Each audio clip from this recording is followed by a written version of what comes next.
I always traveled at night. I liked the empty road, the silence, the steady hum of the engine, while the radio played softly in the background on some random station. But since that night, the road has instilled a deep fear in me, a feeling of dread I had never felt before. That night changed everything. It was late, almost midnight. I was driving down a deserted road with no signs of life for miles. The darkness was so thick that the headlights seemed to cut through it in streaks. The only signs of civilization were the occasional signs, informing me of the distance to the next town. I was already tired, my mind half in a trance, when I saw flashing lights up ahead. At first, I thought it was a routine checkpoint. I slowed down, my heart racing from the sudden surprise. A police car was blocking the road, and two men in uniform stood beside it, appearing to watch me. A flashlight blinked in my direction, temporarily blinding me. I stopped the car, still confident that this was just a routine inspection. I got out of the car, still groggy, my mind half confused. One of the policemen approached, tall, his face obscured by the shadow of his cap. When he got closer, something about his posture felt off. He wore a dark expression, almost amused, as if this were a game. His chest bore a faded, worn badge, and there were dark stains on his uniform that I couldn't quite identify at the time. "License, please," he said in a rough, hoarse voice, holding the flashlight at face height, forcing me to look away. I handed him my driver's license, trying to stay calm. He took it but didn't even look at it, just holding it at his side without a glance. Meanwhile, the other policeman stood by the patrol car, watching me with an intensity that made my skin crawl. He stood with his arms crossed, and his posture seemed strangely relaxed, as if he were enjoying the situation. He was short and hunched, with a faint smirk on his face that made me uneasy.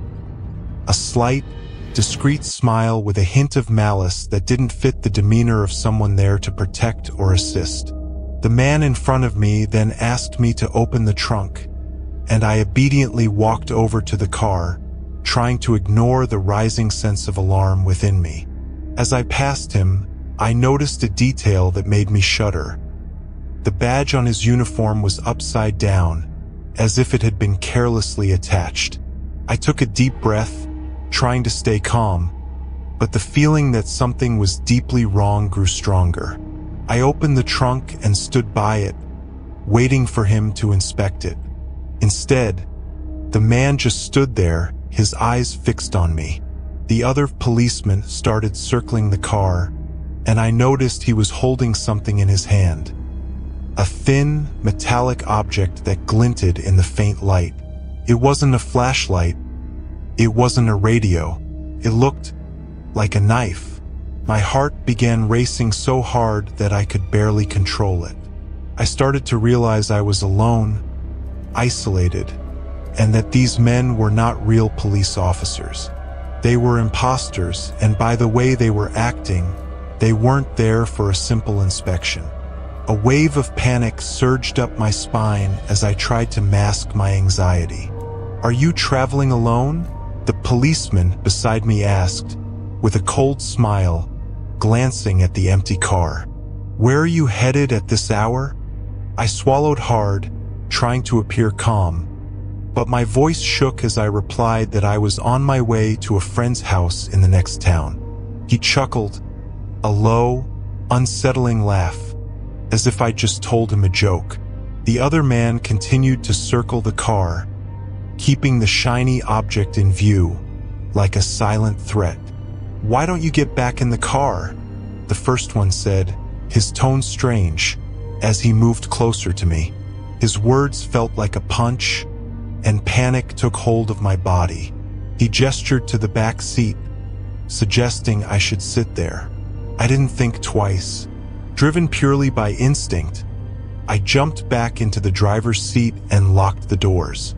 The man banged on the window with the flashlight, his face distorted by rage, yelling for me to get out. The other man moved closer, trying to open the door, grinning grotesquely.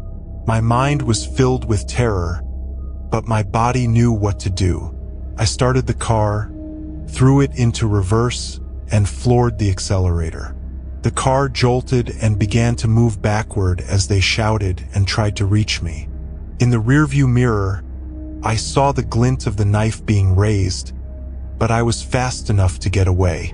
I sped down the road, my heart hammering in my chest, the sound of the engine mixing with the muffled shouts that still echoed in my mind. I drove as fast as I could, not daring to look back, afraid they might still be following me. The road seemed endless, and the darkness around me felt like it wanted to swallow me whole. Finally, I saw the lights of a town in the distance, and only then did I allow myself to breathe. I pulled over at a gas station, my hands shaking as I tried to grab my phone to call the police.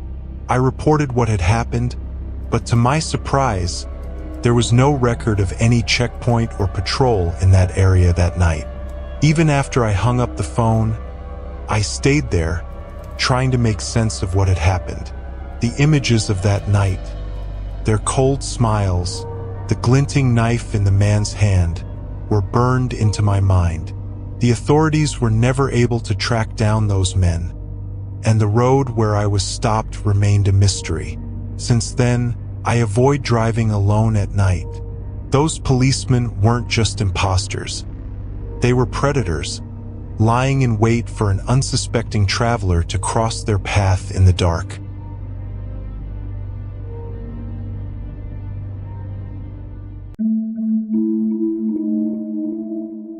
I've been living alone for a few years, and since then, I've come to appreciate the quiet of the night.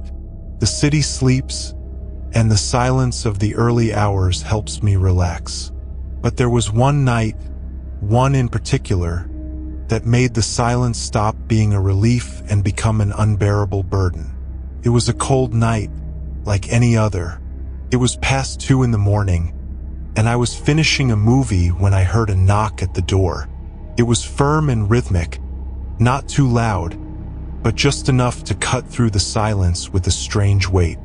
At that hour, I expected it to be a mistake, maybe someone drunk knocking on the wrong door. But something about the sound seemed deliberate, intentional, calculated.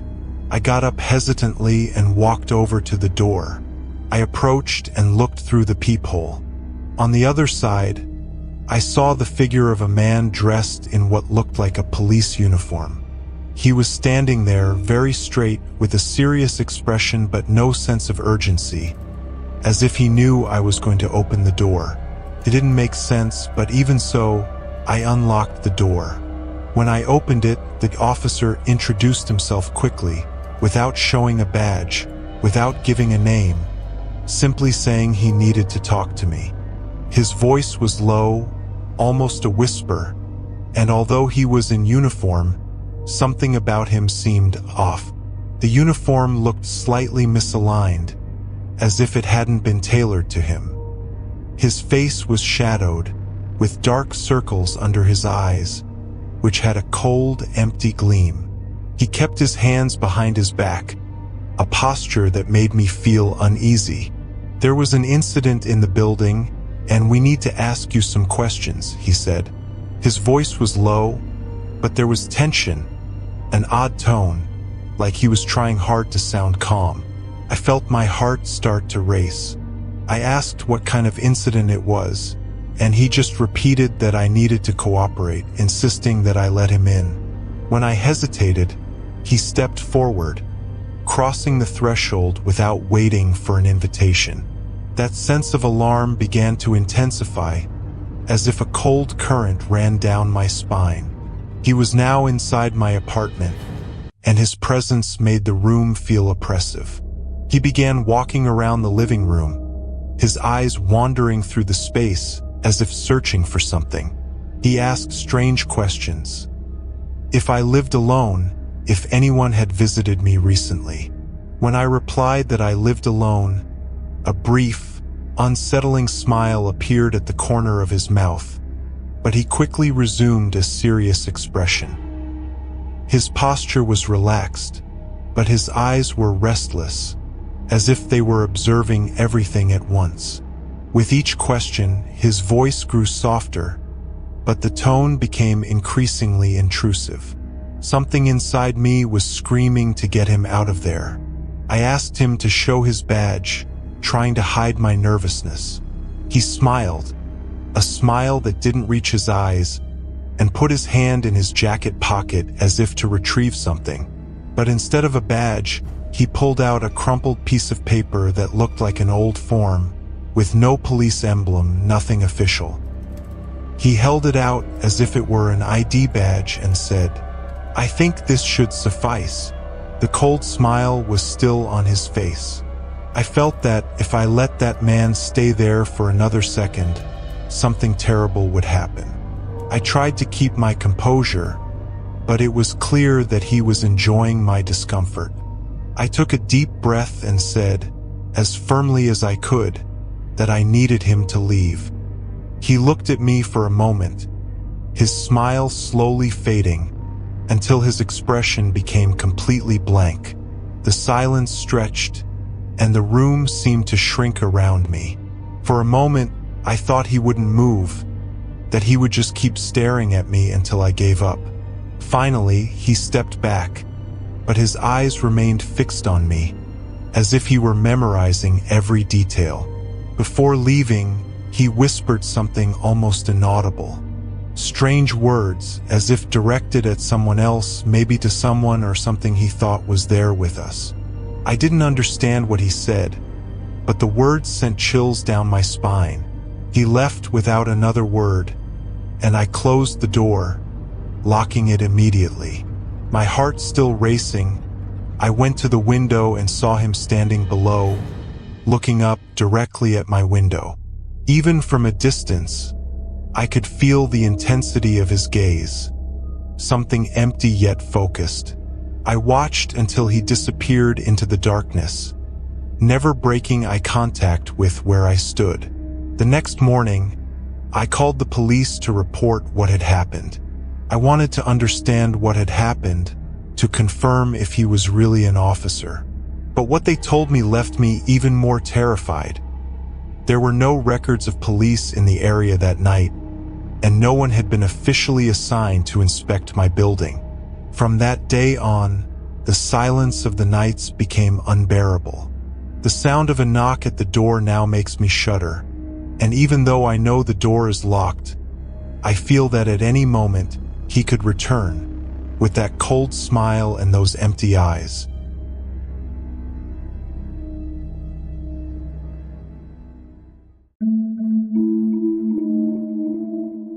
I was driving home after a long business trip. It was one of those deserted, dark roads where the only sound was the steady hum of the engine, and the headlights illuminated just enough for you to see a few meters ahead. The night was heavy, with a partially cloud-covered moon slowly creeping across the sky. Normally, this kind of scenery helped me relax, but that night something felt out of place. It was past 3 in the morning when I spotted a small stop on the roadside. It was a simple structure, dimly lit by a yellowish light that flickered every now and then. I thought it was strange because I didn't remember any stop along that stretch of road. But, feeling tired, I decided to pull over. I needed to stretch my legs and maybe grab a coffee to stay awake. I parked near the entrance, and as I got out, I was hit by a chilling breeze that seemed to come from nowhere. I shivered, but ignored the discomfort and walked toward the door. The sign at the entrance was off, though there was something written on it that I couldn't make out in the dark. The silence was absolute, and the feeling of isolation was so intense that any noise would have sounded like an explosion. I pushed open the door, which creaked long and sharply, and stepped inside. The atmosphere inside was almost surreal. It looked like a typical roadside diner, with tables neatly arranged and a coffee machine in the back. But everything seemed deserted. It was as if someone had set up the diner scene and simply abandoned it. The light flickered intermittently, and each time it went out and came back on, I felt as if the room subtly changed, like something had shifted slightly in the darkness. I walked over to the coffee machine, hoping at least it would work, but as I got closer, I noticed something unsettling. The cups were arranged in an obsessively symmetrical way, all turned exactly the same way. It was a subtle detail, but it made the air around me feel thicker, as if I were intruding on a place that shouldn't be disturbed. I tried to ignore it and pressed the coffee button.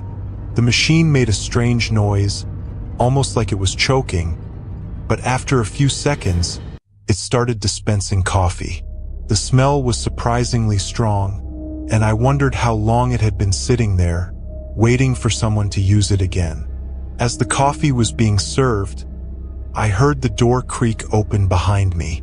I turned quickly, feeling my heart race. On the other side of the door, I saw the silhouette of a person, tall and thin, standing in the doorway. The light behind him flickered, and the shadow it cast gave the figure an elongated, distorted appearance. The figure slowly stepped inside, and even in the dim light, I could see he was wearing an old police uniform, as though out of place in time. The man stopped a few steps in front of me, and when I saw his gaze, a shiver ran up my spine. His eyes were fixed on me in a way that seemed to go beyond simple observation. It was as if he were studying me, trying to understand something about me, without expressing any emotion. His skin looked pale, almost lifeless, and he didn't say a word. That was more unsettling than any direct threat he could have made. "Can I help you with something?"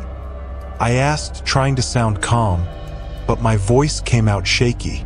He stood there in silence for a few more seconds before finally responding.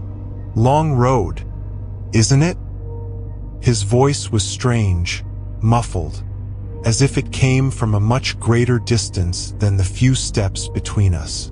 He gave a slight smile, but it was cold, without warmth or friendliness. "Yes, far too long," I replied, trying to hide my discomfort. He moved to the nearest table and sat down, still watching me closely, as if expecting something from me. I felt a pressure in the air, an oppression that made each second feel longer.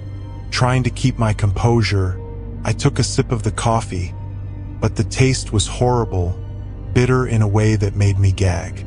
As I set the cup down on the table, I noticed he was still staring at me, now with an almost satisfied expression, as if my reaction had been exactly what he wanted. "It's been a long time since we've had visitors here," he murmured, his voice even softer. The way he said it sent chills down my spine. I tried to break eye contact, but it was as if I were trapped in that gaze. The feeling that he was absorbing my every movement was overwhelming. I stood up slowly, trying to hide my nerves and plan an escape. He remained seated, motionless, just watching. But as I began to walk toward the door, I heard a low laugh, almost inaudible, that reverberated throughout the room, as if the walls amplified it. I glanced back and saw he was now standing, watching me with a cold, vacant look.